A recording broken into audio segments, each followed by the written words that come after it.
The worst tragedy for an artist is to be discovered too early.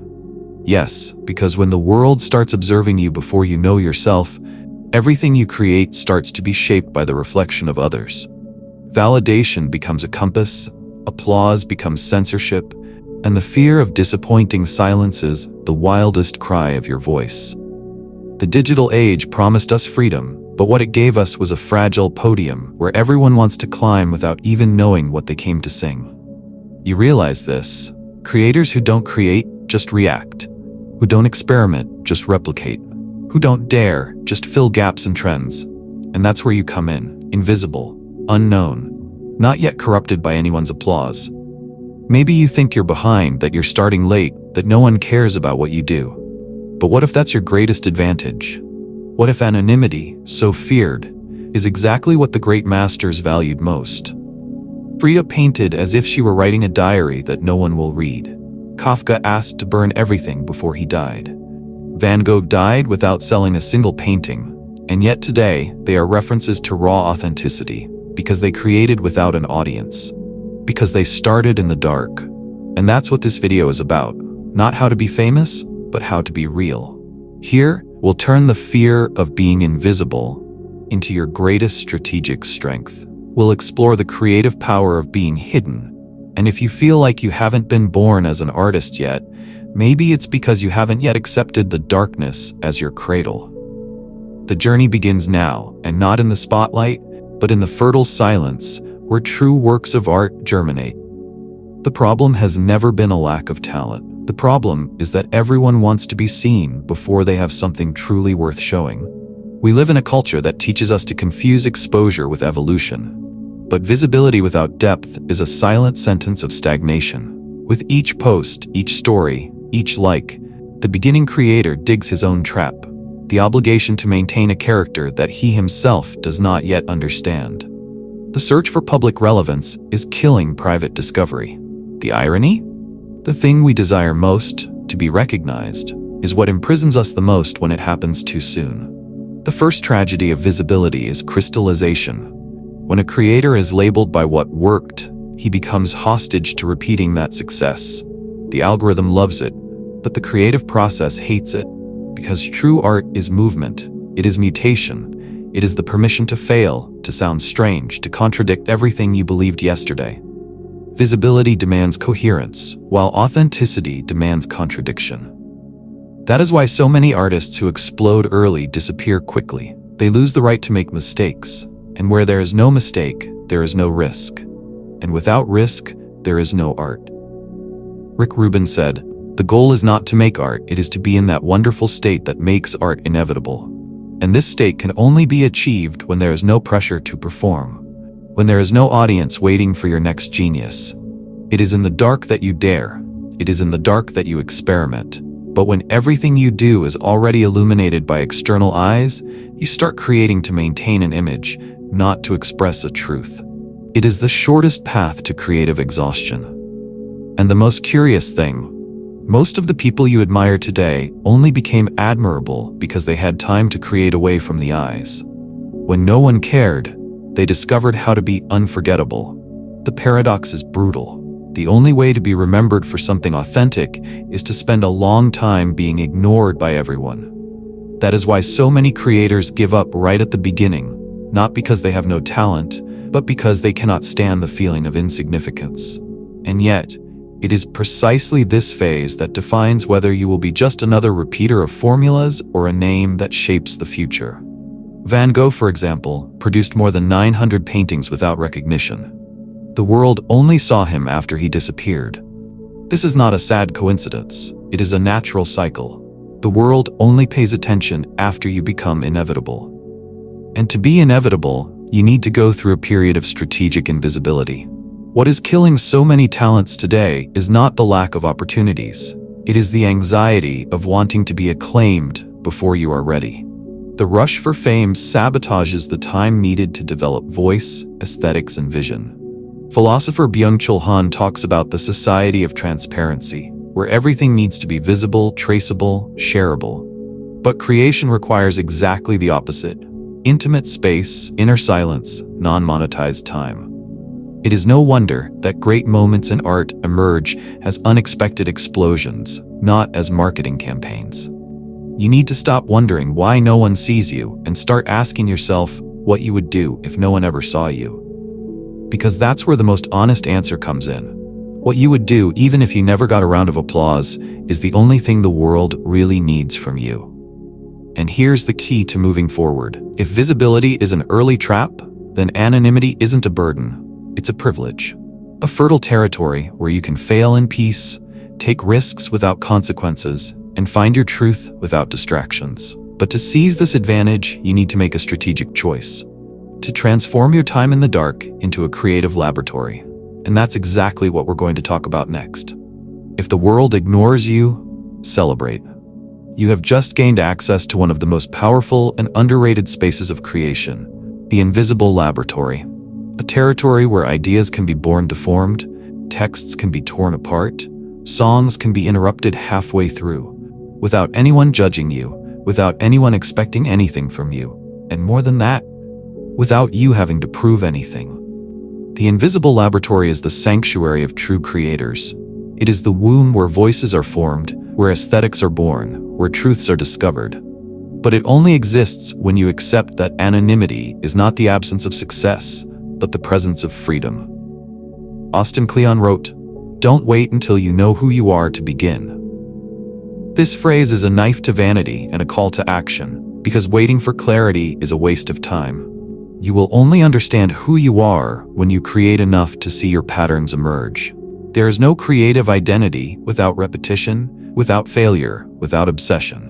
And this is only possible when no one is expecting anything. This is why so many true artists disappear from the world for a while before emerging with something indisputable.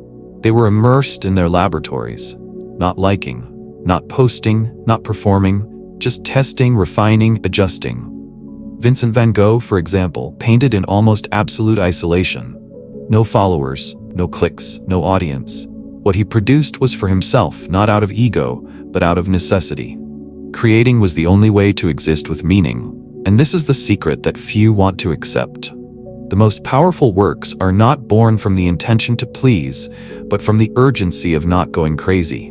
And this urgency only manifests itself when you are silent, far from the noise of external expectations. The invisible laboratory is where you fail quickly and cheaply. Where you can write 100 bad scripts until you start to intuit what makes a good one. Where you can compose horrible music until you discover what tone truly belongs to you. Where you can explore without the obligation to explain. And in this space, creative alchemy is born. You stop trying to impress and start revealing. And everything changes. Because when you create without an audience, you create with truth. And what is true, even if imperfect, always finds someone who needs it. But how do you turn this invisible space into a daily practice? First, you need to accept that creating in the dark is a strategic privilege. What the greats have in common is not just talent, but silent discipline. And you can start now. Here are 3 rituals that redefine the game. First, practice unpublished creation. Create every day for 90 days without showing it to anyone, without exception. This destroys the addiction to validation and reconnects you with the essence of making. Write texts that no one will read, record videos that no one will watch, sketch ideas that no one will like, and observe what emerges when the audience stops being the judge. Second, build a risk archive. A physical or digital space where you store everything that seems wrong, strange, or too experimental. This archive is the map of your unexplored territory. It's where you document the creative failures that will later become your trademarks. As Jim Jarmusch said, steal what touches your soul. Your work and your theft will be authentic. Third, embrace strategic invisibility. Post, yes, but post like you're throwing a bottle into the ocean. Don't expect anything in return. Don't check for likes. Don't try to please. This isn't a silly detachment. It's a long-term strategy. Because those who learn to create without an audience dominate the stage when they finally get there. Neuroscience proves it. The state of flow, the one in which time disappears and you enter a creative trance, is most accessible when there are no external distractions, especially social ones. Judgment inhibits impulse. Public performance alters intention. That's why the artists who evolve the most are those who disappear for seasons. They're not disappearing, they're becoming inevitable. And there is still a philosophical point that few touch upon. Creating in the dark requires faith. Faith that something is being created even when there is no applause. Faith that there is value before there is recognition. Rick Rubin talks about the source, this invisible place where ideas exist before they are captured. And only when we are present in silence, with our antenna open, can we capture these signals. This does not happen in a rush, in the feed on stage. This happens in the invisible laboratory, where there is no script, where there is no pressure, where there is only you, the work, and the abyss between the two. And the most beautiful thing? No one can stop you from accessing this place. No algorithm, no criticism, no numbers. You are already inside it. You just need to stop looking outside and start diving inside. Because it is in this dive that you will find what no one can teach you. The unique sound of your voice. And when that voice is loud enough to break the silence, the world will listen. Not because you asked for it, but because you have become impossible to ignore. But before that, there is an even deeper stage. A moment when you realize that it is not just about what you create, but about how you transform yourself as you create. And that is when total freedom appears. Because when no one is watching, that is when you are truly free. And that is exactly what we are going to explore now. When no one is watching, you don't have to pretend. And at that very moment, you become dangerous. Because now, everything you do is no longer about social survival. It's about creative breathing. The absence of an audience is not an absence of value. It's the beginning of a radical intimacy between you and the very essence of what you're creating. There are no judgments, no metrics, no rush. There's just the pulse of the idea, and the silence needed to hear it. This is the freedom that the algorithm can't measure, that trending topics can't capture, and that validation never delivers. The freedom to be whole even if no one notices. Rick Rubin says, "The real instrument is you." And that changes everything. Because while many get lost looking for tools, formats, formulas, true creators dive into themselves like someone tuning an ancient violin. The sound that comes out isn't pretty. It's not always sellable, but it's real. And in the long run, nothing can resist the power of what's true. Art, at its most powerful, is not born of the desire to communicate, but of the need to exist. It is a practice of revelation, not of performance. That is why so many creators feel they produce their best work when they are emotionally exhausted, socially isolated, or emotionally broken. Because in those moments, the performative self gives way, and the authentic self emerges. The philosopher Nietzsche wrote that he who has a why can bear almost any how. And creating without applause is the greatest test of why there is. When you don't know if anyone will hear, see, or understand, you are compelled to create for the right reason. Because it moves you. Because it saves you, because it heals you. And in that state, you discover something rare. Art is not about others. It is about what is left of you when all else fails. In creative solitude, your mind begins to operate on a different frequency.